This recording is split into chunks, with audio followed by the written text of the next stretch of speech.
Kivipi kama vipaji hivi havilelewi na havisemewi na havitunzwi na havikuzwi? Tumetafakari kwa kina ndani ya wizara yetu. Tumeamua, na maamuzi yangu haya ni kwa faida ya mpira wa Tanzania.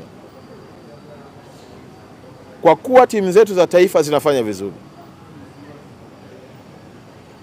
na kwa kuwa vijana hawa wanalibeba taifa kimasomaso, na kwa kuwa Tanzania sasa wamekubali kwamba michezo si tu burudani bali michezo ni uchumi, nimemwapointi au nimemteua Haji Sande Manara kuwa msemaji wa timu zote za taifa na atafanya kazi chini ya BMT. Haji Manara atakuwa na kazi ya kublandi timu zetu za taifa, atakuwa na kazi ya kuonyesha vipaji tulivyo navyo, atakuwa na kazi ya kupeleka ujumbe juu ya taaluma hii na kipaji tulichonacho kama taifa, ili kuchochea hamasa na kuwafanya vijana wawe proud na nchi yao na wawe proud na vipaji walivyokuwa navyo.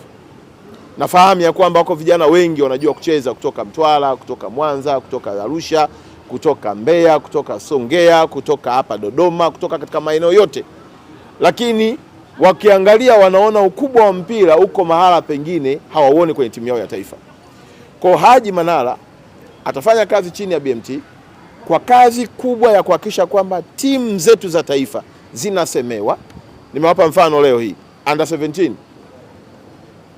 Serengeti Boys wanacheza na Egypt na itarushwa leo saa 1, lakini Watanzania wanajua. Unafahamu ya kwamba Tanzanite Queen wamequalify kwenda World Cup, Tanzania inajua.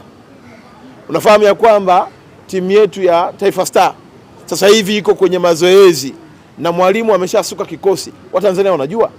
Sasa kazi ya Haji Manara itakuwa ni kuwajulisha Watanzania juu ya mwenendo wa timu za taifa, juu ya mafanikio ya timu za taifa, ili uwekezaji huu unaofanywa na serikali ya Daktari Samia Suluhu Hassan upate nguvu ya kuongeza hamasa kwa vijana wengi, ili mwisho wa siku tutimize ndoto